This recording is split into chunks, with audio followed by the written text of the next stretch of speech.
पूर्णिमा के दिन आज हम महात्मा बुद्ध से रिलेटेड ही चैप्टर बनाए।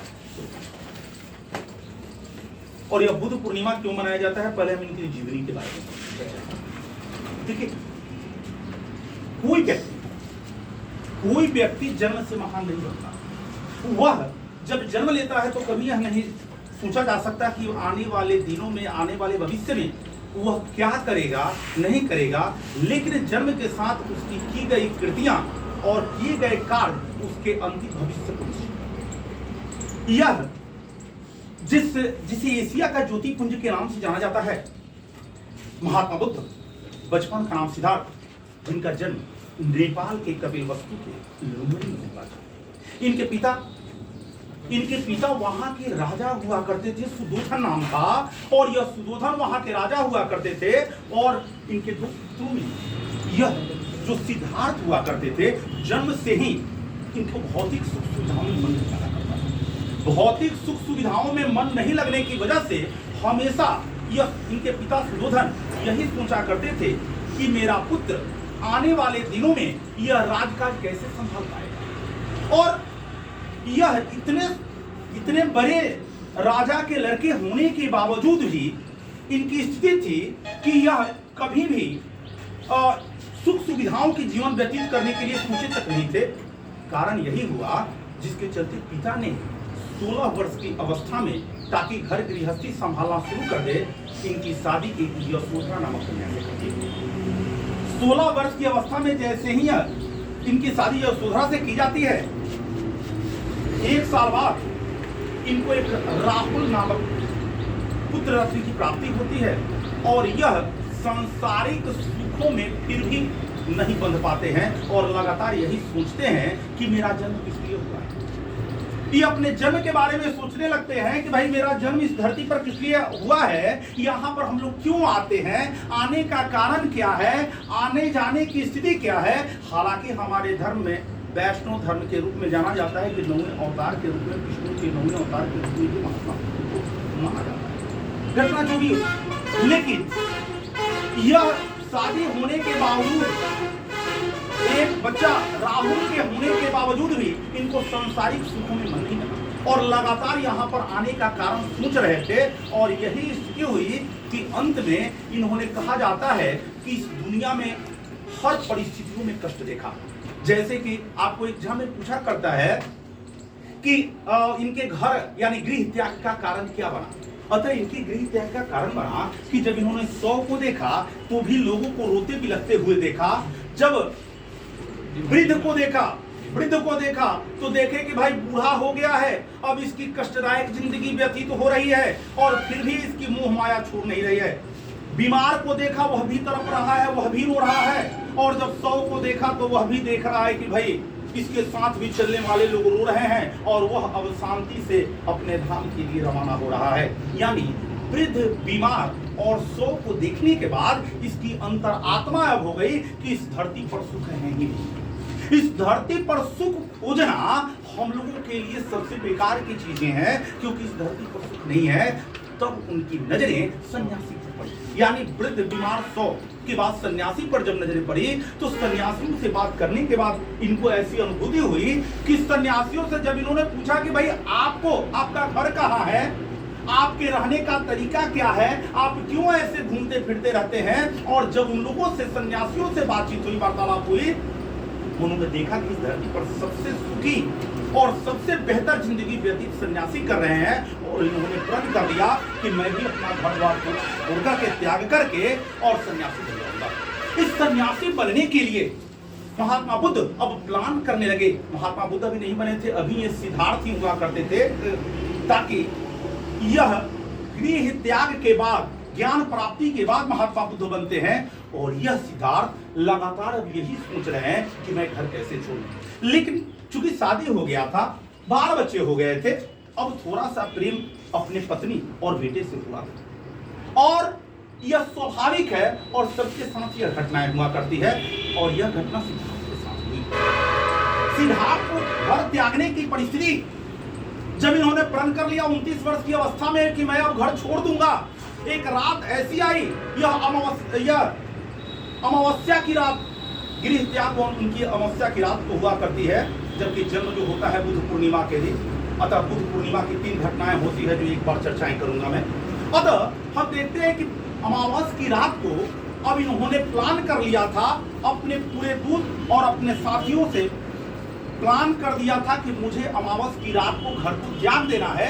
लेकिन एक बहुत बड़ी परिस्थिति सामने दिखी कि अब मोह माया में भी थोड़े से बंध चुके थे यह सिद्धार्थ, और रात के समय में जब पत्नी और बेटे एक कमरे में सो रहे होते हैं, उसी समय यह सिद्धार्थ गृह को त्यागने के लिए, घर को छोड़ने के लिए उठते हैं और बार बार अपने बेटे और पत्नी की वो देखते हैं और चाहते हैं, निकलने की कोशिश करते हैं। लेकिन अब माया, इनकी मोह माया इनको घर त्यागने के लिए, घर को छोड़ने से इनकार कर रही है। कहते हैं कि बार बार जा रहे हैं दरवाजे के पास, रात में पत्नी और बेटे सोए हुए हैं और बार बार यह देखते हैं कि कहीं मेरा सुबह में बेटा जगेगा तो मुझे ढूंढेगा, और मैं अब जा रहा हूं तो मैं आऊंगा नहीं, और मैं कभी पत्नी और बेटे के साथ रह नहीं पाऊंगा। यानी आज मेरा यह अंतिम दिन है जो अपनी पत्नी और बेटे को भी देख रहा हूं। इसके बाद कब भेंट होगा या नहीं देख पाऊंगा, देख पाऊंगा आदि की समस्याएं उनके सामने और समस्या खड़ी कर दी है। गृह त्याग में बड़ी परेशानी हो रही है और बार बार यह गेट के पास जाकर के यही सोच रहे हैं सिद्धार्थ कि आज के बाद मेरी पत्नी और मेरे बेटे अब मुझसे नहीं मिलेंगे। लगातार यह मोह माया को त्यागने की कोशिश करते हैं और अंत में अब देखते हैं कि जब तक मैं मोह माया का त्याग नहीं करूंगा तब तक मैं सन्यासी नहीं बन सकता, और अंततः यह घर से निकलते ही यह पूरी तरह से अपने गृह को त्याग कर देते हैं। जो अमावस्या की रात को एकमात्र घटनाएं होती है यह जो अमावस्या की रात को त्याग कर देते हैं, जिसे महाभिनिष्क्रमण कहा जाता है। बौद्ध धर्म में इसे महाभिनिष्क्रमण के नाम से जाना जाता है। यह निकलने के साथ ही सबसे पहले बिहार के वैशाली में पहुंचते हैं। इसीलिए कहता हूं कि बिहार की धरती हमेशा और हमेशा महात्माओं को जन्म दी है। यह सिद्धार्थ तब तक सिद्धार्थ थे जब तक कि कपिलवस्तु के लुम्बिनी में अपनी छत्र छाया, अपने पिता की छत्र छाया में रहा करते थे, अपनी पत्नी और बेटे के साथ रहा करते हैं। लेकिन जैसे ही हम वैशाली के पास आते हैं, वैशाली में आते हैं, तो वैसे ही इनको पहला गुरु मिलते हैं अलार कलाम, जो संख्य दर्शन के बहुत ही करीब होते हैं। और अलार कलाम से यह मिलते हैं सिद्धार्थ, जो पहले गुरु के नाम से पहले गुरु होते हैं। लेकिन यहाँ से शायद न मिलती है और यह चले जाते हैं राजगृह, और राजगृह में अब दूसरे गुरु मिल जाते हैं इनको, और वहां पे अपनी स्थिति को वहां पर वो राजगृह में जाकर के और योग दर्शन के करीब कौन गुरु हुआ करते थे? रुद्रक राम पुत्र मिल जाते हैं दूसरे गुरु के रूप में, और यहाँ से अब एक अलग जीवन की शुरुआत हो जाती है। कहा जाता है कि बोध गया में पीपल वृक्ष के नीचे निरंजना नदी के तट पर 6 साल तक लगातार तपस्या करने के बाद, उस पीपल वृक्ष के नीचे 6 साल तक लगातार तपस्या करने के बाद 35 वर्ष की आयु में इन्हें बुद्धि की प्राप्ति हो गई, ज्ञान की प्राप्ति हो गई, और यह एक दिव्य ज्ञान की प्राप्ति होती है, बुद्धि की प्राप्ति होती है। और इसीलिए इनकी चूंकि आत्मा महान हो गई, बुद्धि की प्राप्ति हो गई, अतः इन्हें महात्मा बुद्ध के नाम से जाना जाने लगा। चूंकि इनका गोत्र गौतम था, अतः लोग इन्हें गौतम बुद्ध के नाम से भी जाना जाने लगे। और यह भी कहा जाता है कि चूंकि इनका जब जन्म हुआ था, 7वें दिन बाद इनकी माता की मृत्यु हो गई थी और उनका नाम था प्रजापति। वो जब मर गई, उनकी माता जब मर गई तो मौसी, जो माता थी महामाया थी, लेकिन मरने के बाद जो इनका पालन पोषण मौसी ने किया था, प्रजापति गौतमी ने, प्रजापति गौतमी के नाम से भी लोग शायद कहते हैं कि उनके भी गौतम से लेकर के और बुद्ध ने गौतम बुद्ध का नाम जोड़ दिया गया। यानी घटनाएं चाहे जुड़ी हो, महात्मा बुद्ध की स्थिति और प्रक्रिया जब 35 वर्ष तक यानी 6 साल तक तपस्या करने के बाद 35 वर्ष की आयु में जब ज्ञान की प्राप्ति होती है, तो यह जो 5 इनके गुरु भाई जो तपस्या करने के लिए इनके साथ आए थे, लेकिन इनकी कड़ी तपस्या को देख करके सारनाथ चले गए थे। वाराणसी में सारनाथ जाकर के और वहां पर छिपे हुए थे कि महात्मा बुद्ध जितना तपस्या करते हैं इतने मुझसे नहीं होंगे संभव, अतः वो जाकर के छुप गए थे वहां पे सारनाथ में, जिसे ऋषिपत्नम या मृगदाव के नाम से जानते हैं। यह मृगदाव में जाकर छुपे हुए थे। जैसे ही इनकी ज्ञान की प्राप्ति हुई है, दिव्य ज्ञान की प्राप्ति हुई, बुद्धि की प्राप्ति हुई, यह अपने गुरु भाई को ढूंढने लगे और ढूंढते हुए चले गए वहां पर ऋषिपत्नम मृगदाव सारनाथ में, जिसे कहते हैं। सारनाथ में जाकर के पहले उनको पकड़ के कहे कि भाई मुझे तो दिव्य ज्ञान की प्राप्ति हो गई, तुम मेरे दोस्त क्यों भाग गए? अरे तुम भी कम से कम कुछ ज्ञान के ले ही लो। और पहली बार ऋषिपत्नम मृगदाव जो सारनाथ में है, पहली बार 5 शिष्यों को वहां पर शिक्षा दिए, ज्ञान दिए, और वहीं से धर्म चक्र परिवर्तन की शुरुआत हो जाती है। और वहीं से पाली भाषा में यह पूरी तरह से बौद्ध धर्म का प्रचार प्रसार शुरू होता है। बौद्ध धर्म शुरू होने के पीछे पहले यह बता दूं कि यह बुद्ध पूर्णिमा क्यों मनाया जाता है। चूंकि महात्मा बुद्ध यानी सिद्धार्थ का जन्म वैशाख पूर्णिमा के दिन हुआ था, अतः महात्मा बुद्ध का जन्म बुद्ध पूर्णिमा वैशाख पूर्णिमा के दिन हुआ था। 3 घटनाएं, ज्ञान की प्राप्ति भी इनकी